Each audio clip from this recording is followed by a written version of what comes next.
कभी सोचा है कि तारक मेहता का उल्टा चश्मा जैसे शो की इतनी सिंपल सी लगने वाली कॉमेडी आखिर इतने सालों तक लोगों को हंसाती कैसे आ रही है? ये सिर्फ एक शो नहीं है, ये तो एक कल्चरल फिनोमेनॉन बन चुका है। तो चलिए आज हम इसी कॉमेडी के धागे खोलते हैं और समझते हैं कि ये हमें इतना पसंद क्यों आती है। अच्छा, तो हम देखने क्या वाले हैं? शुरुआत करेंगे पीजे यानी पुअर जोक्स के जादू से। फिर देखेंगे कि कैसे शब्दों से कॉमेडी बनती है, कैसे अलग अलग किरदार इस ह्यूमर को और मज़ेदार बनाते हैं और कैसे रोज़ की छोटी मोटी बातें हंसी का बड़ा कारण बन जाती हैं। और आखिर में समझेंगे कि ये सब आज भी इतना हिट क्यों है। तो सबसे पहले बात करते हैं उस चीज़ की जो इस शो की कॉमेडी की जान है, जिसे हम सब पीजे या पुअर जोक कहते हैं। लेकिन क्या ये वाकई में पुअर यानी खराब जोक है? चलिए देखते हैं। असल में एक पीजे का मतलब कोई बुरा मजाक नहीं होता।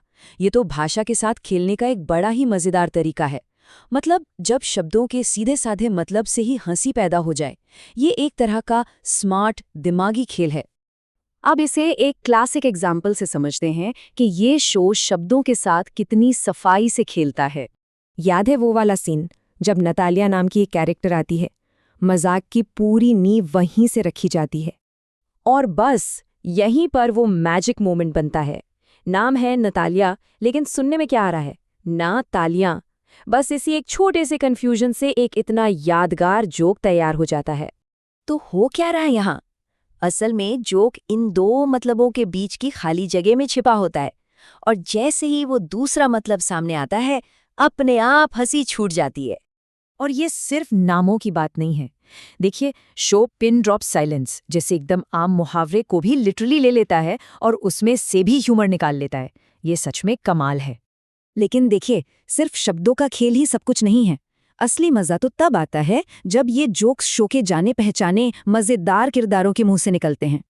अब जैसे भिड़े और जेठालाल की ये वाली नोकझोंक, ये सिर्फ उठने सोने के टाइम की बात नहीं है ना?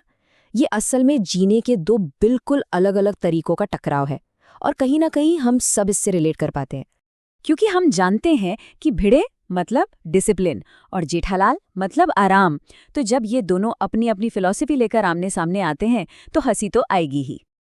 अच्छा, इस शो की एक और बड़ी खासियत है, ये लोग बहुत ही आम रोज की सिचुएशन को लेते हैं और उसे खींचकर इतना बड़ा बना देते हैं कि वो मजेदार लगने लगती है। देखिए ना, बात सिर्फ इतनी सी थी कि कोई पार्क में खो गया है, लेकिन किरदारों के अजीबोगरीब फैसले और लॉजिक की वजह से ये छोटी सी बात एक बड़ी कॉमेडी बन जाती है। अय्यर साइंटिस्ट है, वो रास्ता खोज लेगा, पर भागा तो भागा है। मतलब क्या लॉजिक है?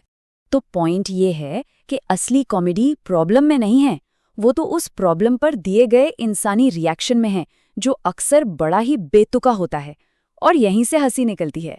तो आखिर में सवाल ये उठता है कि इन सब का क्या मतलब है? ये कॉमेडी का फॉर्मूला इतने सालों से हिट क्यों है? तो ये है सफलता का पूरा फॉर्मूला। एक तरफ मजेदार शब्द खेल, दूसरी तरफ जानी पहचानी किरदारों की नोकझोंक और साथ में रोज की बातों का बतंगड़। ये सब मिलकर एक ऐसी कॉमेडी बनाते हैं जो हमें हंसाती भी है और एक तरह का सुकून भी देती है। तो ये हमें एक बड़े सवाल पर छोड़ जाता है, क्या सबसे कामयाब कॉमेडी का राज बड़े बड़े भारी भरकम पंच लाइन्स में नहीं, बल्कि उन छोटे छोटे भरोसेमंद और आरामदायक पलों में छिपा है? शायद यही वजह है कि हम बार बार गोकुलधाम सोसाइटी लौट कर जाना चाहते हैं।